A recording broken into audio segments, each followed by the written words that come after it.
Cuán feliz nos sentimos de que ustedes un sábado más han decidido sintonizarnos y disfrutar de esta programación que ha sido preparada únicamente para alabar el nombre de nuestro Dios.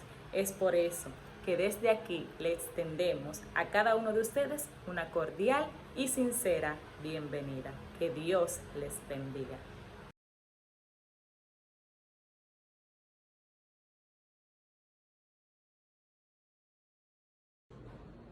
Muy buenos días y feliz sábado.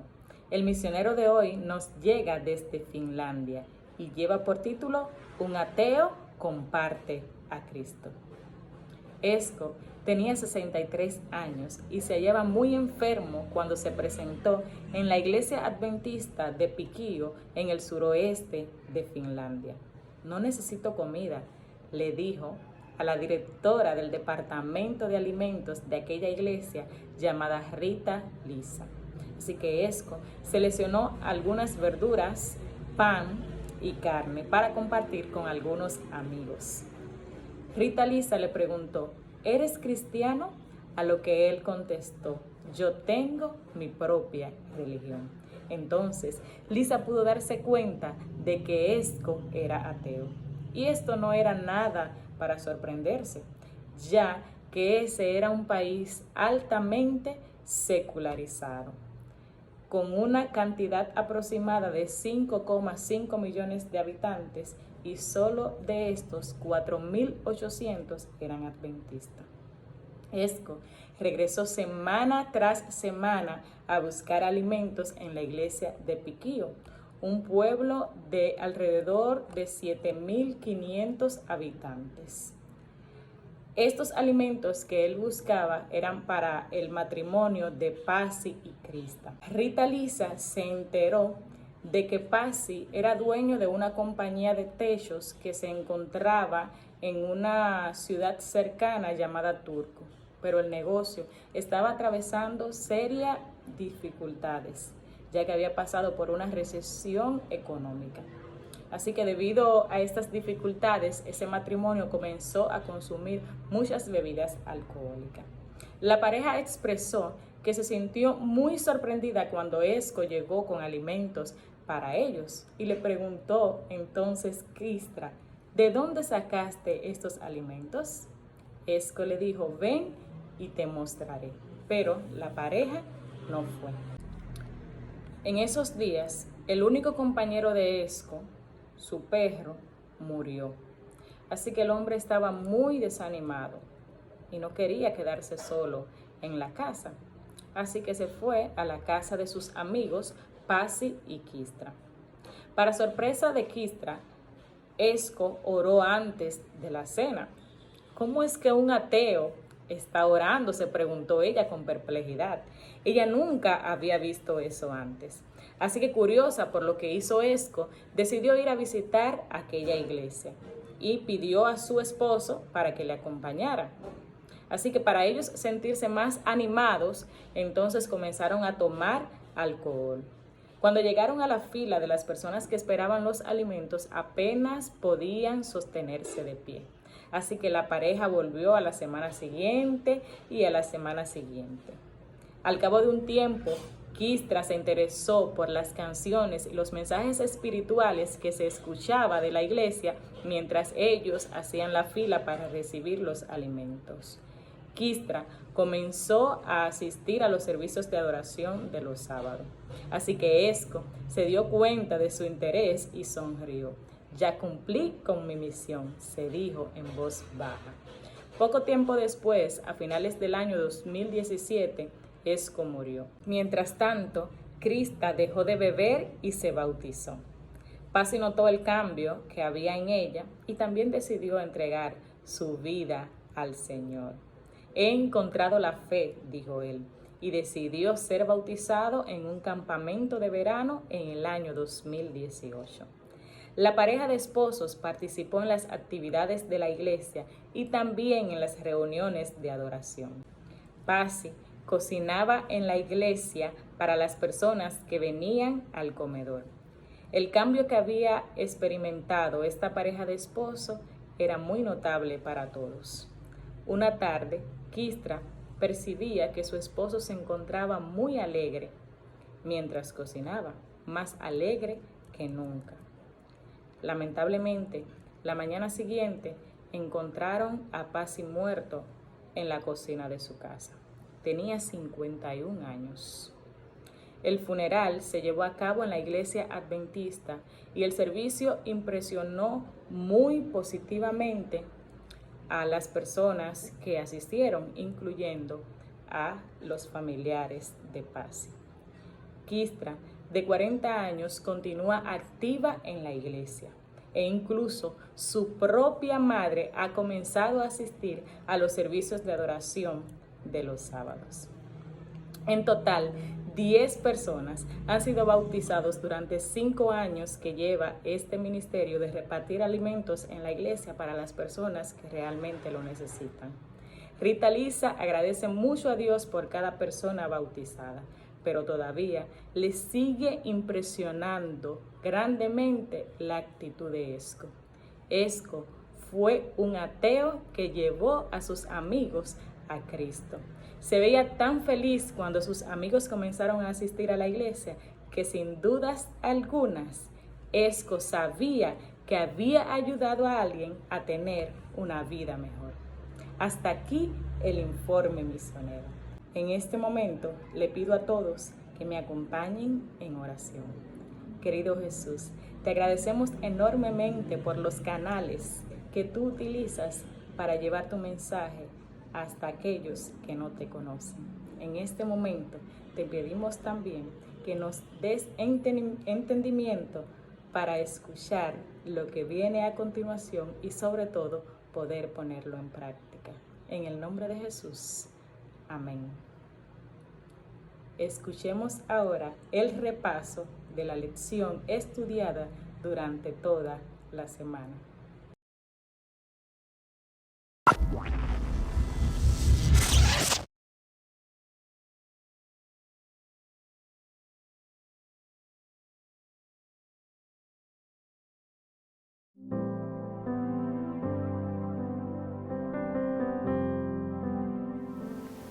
Mis queridas iglesias, feliz sábado, un saludo cordial. Les amamos entrañablemente mi familia y yo y deseamos estar prontamente con ustedes. Espero que no se me estén acostumbrando a esto de mirar el culto por internet. Oremos para que pronto podamos reunirnos juntos en el templo, adorar al Señor, alabarlo como se merece, podernos dar un fuerte apretón de manos, ¿por qué no? Un abrazo, podernos desear un feliz sábado, una feliz semana. Necesitamos estar juntos lo más pronto posible. Nosotros como iglesia no fuimos creados para estar distanciados. El Señor creó al ser humano para tener una vida en comunidad. Y la vida espiritual, la vida de la iglesia, se trata precisamente de eso. Ahora quisiera invitarles para que nos enfoquemos en lo que va a ser el repaso de nuestra lección. ¿Están listos? Vamos entonces a estudiar nuestra escuela sabática, ese instrumento mediante el cual no solamente nos conectamos como iglesia local, sino que también tenemos esa expansión mundial para la cual fue diseñada.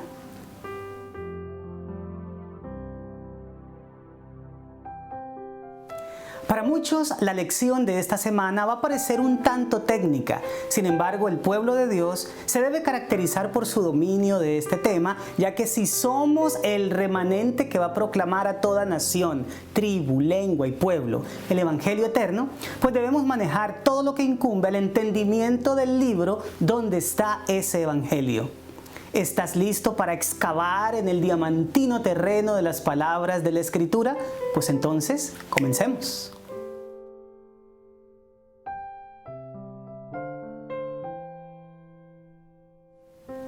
Cuando una persona toma la Biblia y lee de ella, pocas veces reflexiona en el proceso que ocurrió para que un libro que duró 1500 años en escribirse y lo tenemos desde hace cerca de 2000, llegue a nuestras manos.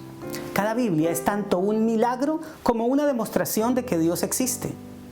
¿Crees que te sería útil saber algo del significado original de las palabras bíblicas que ahora están disponibles en el idioma que tú dominas?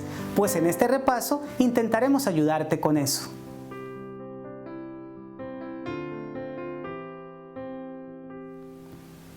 Partiendo de lo que la lección nos enseña esta semana, he querido compartir con ustedes 3 puntos que nos pueden servir de base para resaltar lo más significativo de la lección y añadir algunos cuantos datos importantes. Comencemos hablando de los idiomas. En términos generales, se puede afirmar que el Antiguo Testamento fue escrito en hebreo con algunas porciones en arameo. El primer lugar en donde encontramos arameo es en Génesis, capítulo 31, versículo 47. Allí está la expresión Hegar Sa'adutá, que también es Galaad en hebreo y que significan ambas expresiones montículo del testimonio. Pero en el libro de Esdras, el capítulo 4, versículo 8, hasta el capítulo 6, versículo 18, y después en el capítulo 7, desde el versículo 12 hasta el 26, aparecen 2 grandes bloques arameos. Lo que ahí está básicamente son cartas, correspondencia oficial entre líderes políticos de Palestina y el gobierno persa. La tercera parte en donde encontramos arameo en la Biblia es en Jeremías capítulo 10 versículo 11, un versículo aislado escrito en ese idioma. El último gran bloque escrito en arameo está en Daniel capítulo 2, desde el versículo 4 en la segunda parte hasta el capítulo 7 versículo 28. Este es un enorme bloque y probablemente el más extenso de toda la Biblia escrito en arameo.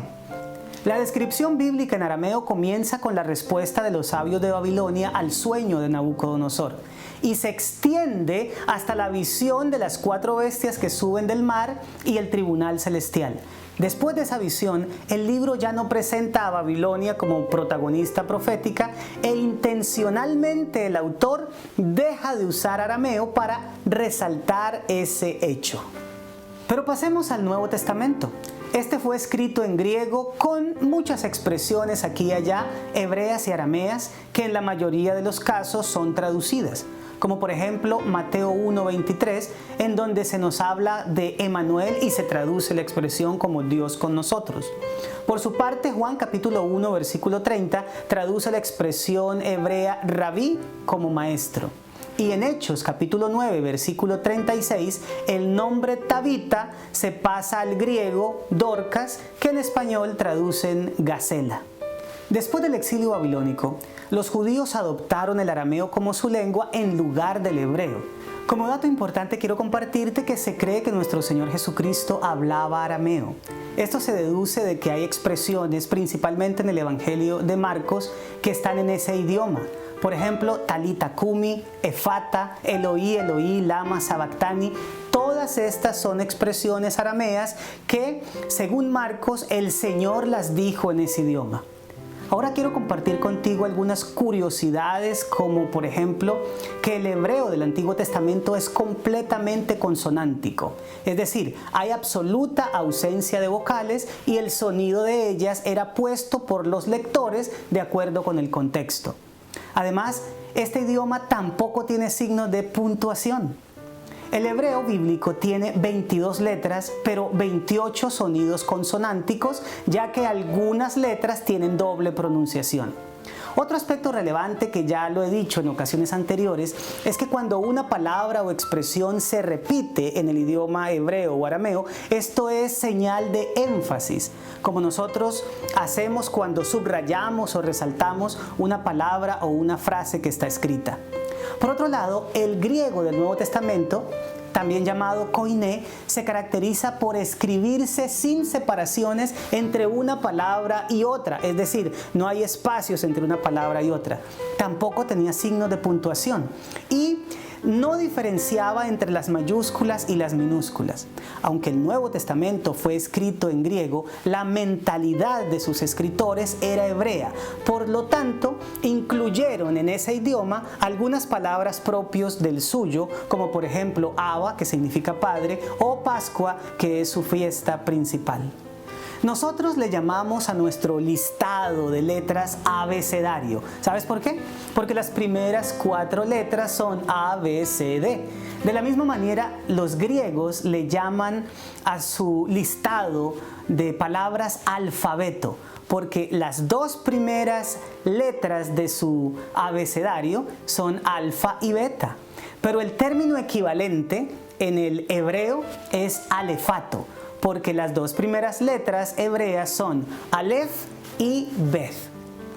Con todo esto quiero enfatizar que cuando abres la Biblia y la lees en tu idioma, eso demandó un gran esfuerzo por parte de traductores, intérpretes y estudiosos que han puesto mucho empeño para que puedas tener a mano la maravillosa palabra de Dios y entenderla con claridad. Por supuesto, hay unos pequeños desatinos de los traductores aquí y allá, pero tener varias traducciones de la Escritura en nuestro lenguaje es un regalo divino, ya que hay idiomas en los que solo se dispone de una versión y muchos que no tienen ninguna. Por otro lado, debido a que tenemos traducciones de la Biblia, debemos ser humildes y no dejarnos llevar por la arrogancia de creer que nuestra comprensión de un texto equivale exactamente a lo que Dios quiso decir, o justificar un argumento porque la palabra que se usa es esta o aquella.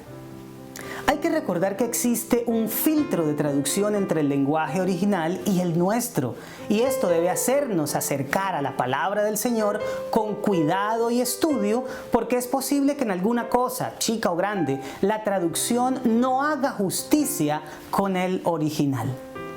Pero pasemos ahora a un segundo punto, las palabras. En el episodio anterior de este programa decía que cuando se traduce, lo regular es que una palabra o una expresión de un idioma no tenga perfecta equivalencia en otro. Aunque el siguiente ejemplo va a quedar corto, sí sirve como ilustración. Una vieja expresión en inglés es "It's raining cats and dogs", que al llevarlo al español literalmente diría "están lloviendo gatos y perros", algo que lógicamente no es cierto.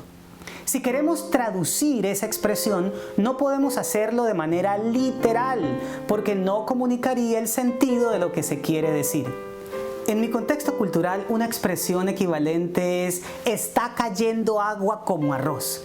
En ambos casos, lo que se quiere comunicar es que está lloviendo demasiado. Pues bien, en la Biblia podemos encontrar palabras cuya equivalencia semántica o de significado es más grande que lo que la traducción indica. En la lección encontramos algunos ejemplos, así que voy a añadir un par más que no están allí. El primero de esos ejemplos es la palabra dabar. Como verbo es el acto de hablar.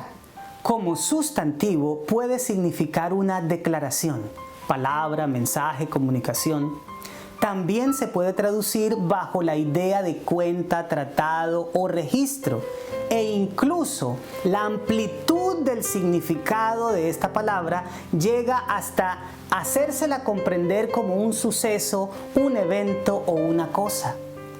Una de las cosas que más me maravilla del vocablo dabar es que se lo tradujo allá en Éxodo 34:18 como los 10 mandamientos. En hebreo, esta expresión es Aseret ha-devarim, es decir, las 10 palabras.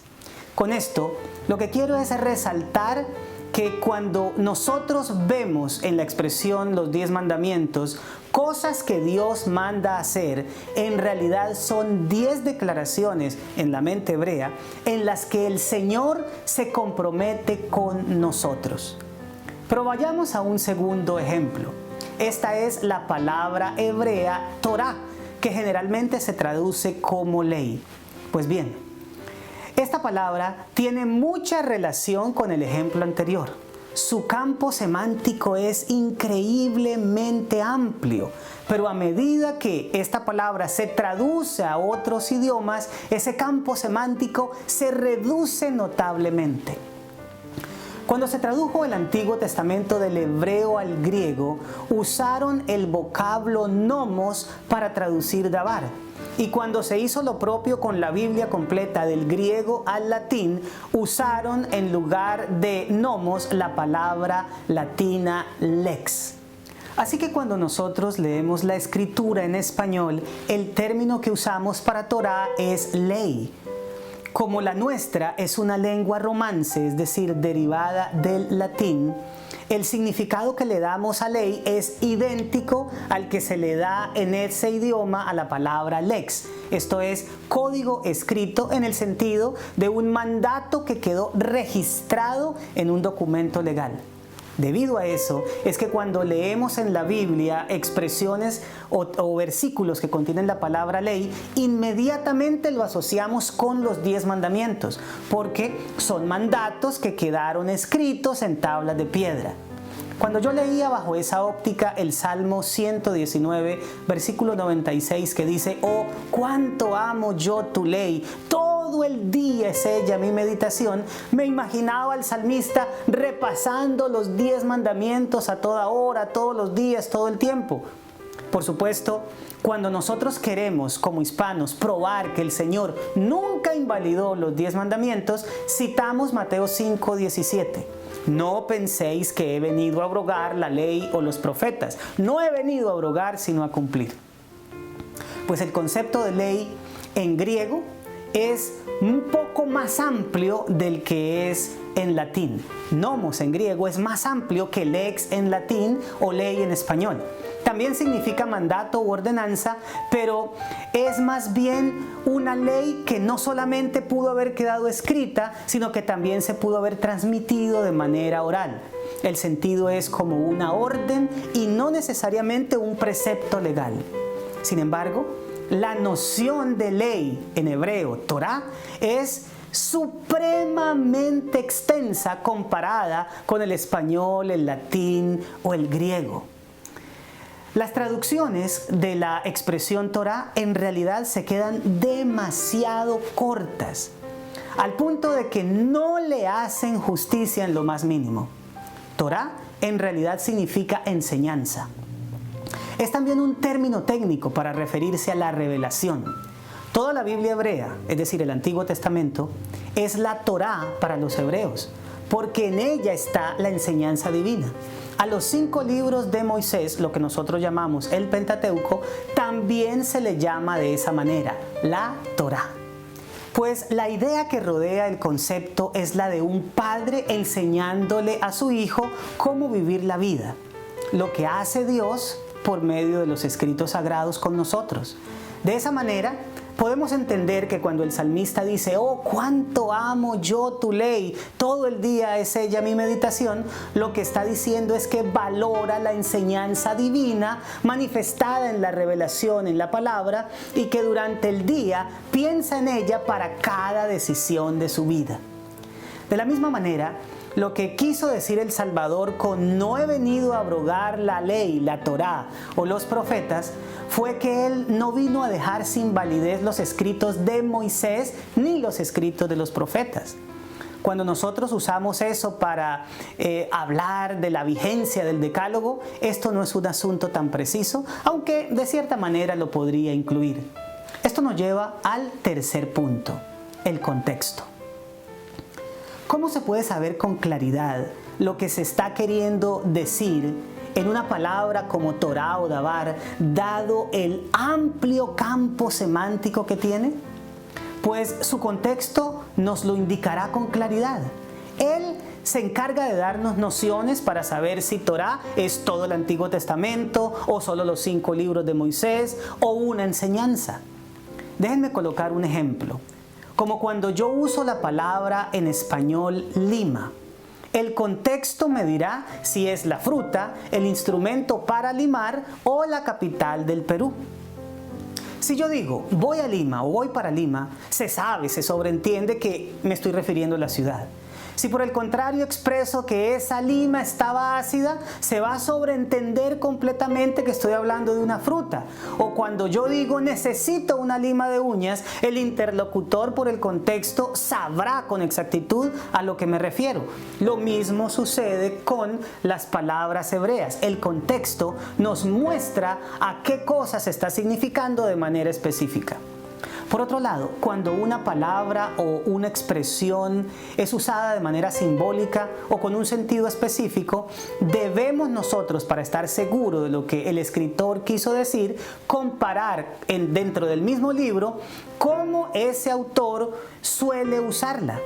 También podremos usar otro escrito del mismo autor. Esto es muy importante, sobre todo en profecía. Por ejemplo, el apóstol Juan usa términos que solo son suyos, como el testigo fiel o el verbo de Dios. Cuando nosotros en el libro de Apocalipsis leemos estos términos, tan solo con referirnos a lo que él escribió en otros de sus libros, usándolos, nos daremos con facilidad cuenta de que se está refiriendo, en este caso, al Señor Jesucristo. Permítanme ahora clarificar una expresión muy útil para nosotros los que amamos el estudio de la Biblia. Esta expresión es contexto. ¿Qué significa eso? Pues lo que rodea un texto o un versículo de la Biblia.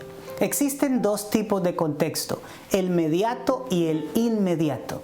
El inmediato es aquello que está rodeando lo que se está escribiendo o lo que se está diciendo en el momento. Si estoy leyendo una palabra en un versículo, su contexto inmediato es lo que está escrito en el mismo versículo o en unos cuantos versículos que lo anteceden o que lo siguen. El contexto mediato, por su parte, sería lo que está escrito en el capítulo anterior o posterior, o el libro entero. Esto sería el contexto mediato.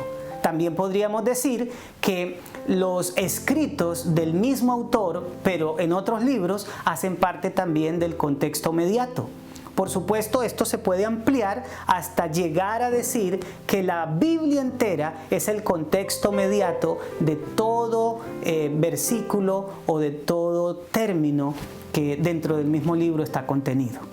Así que el conocer el contexto es vital para poder comprender con claridad un término, una idea o un concepto bíblico.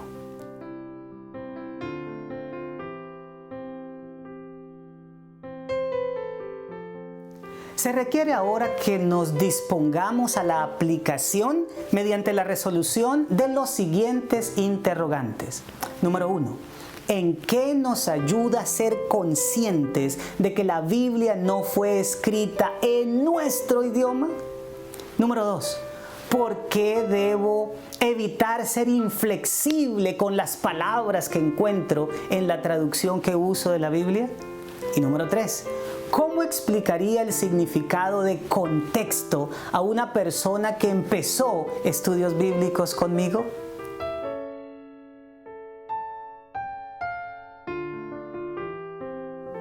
Y ahora la tarea. Busca en un diccionario bíblico que esté en internet el significado de los términos gracia y evangelio. Apunta lo que encuentres.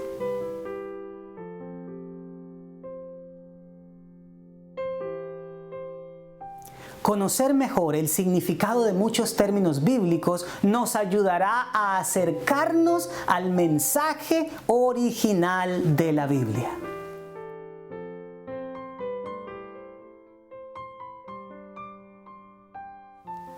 En cuanto a lo que anuncios se refiere, no quisiera ahondar en lo que ustedes ya saben. Nosotros nos reunimos a través de nuestro canal el martes y el miércoles a las 7:30 de la noche. Los viernes tenemos nuestro culto para jóvenes, nuestra programación especial de Ignite, y los sábados obviamente nos reunimos a las 10:30 para la escuela sabática y posteriormente tendremos nuestro culto divino.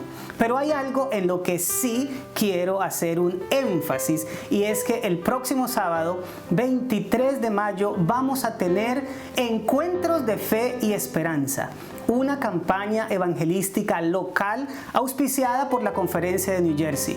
La persona que va a estar exponiendo la palabra del Señor es el conocido pastor Carlos Torres. La mayoría de nosotros lo conocemos. Un predicador extraordinario. ¿Cómo vamos nosotros a poder encontrar la transmisión? Muy fácil, buscamos en Facebook New Jersey Conference SDA, o también en YouTube el canal de la misma manera, New Jersey Conference SDA.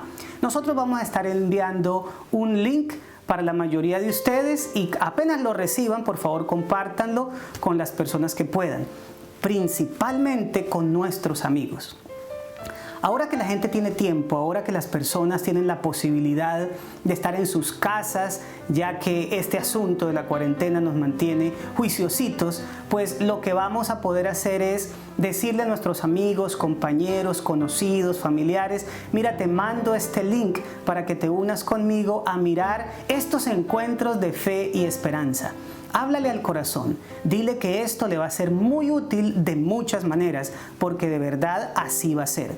Pero lo más importante de todo es que nuestros amigos podrán conocer de Jesús, podrán encontrar las respuestas que tú y yo tenemos gracias al maravilloso Evangelio de la Salvación. Así que no lo olvides, del 23 al 30 de mayo, 7:30 p.m., por el canal de YouTube de la conferencia o la página de Facebook, Encuentros de Fe y Esperanza con nuestro amigo querido, el pastor Carlos Torres. Ahora, los invito a que pongamos nuestro corazón en sintonía con el Señor y recibamos la maravillosa palabra a través del culto divino.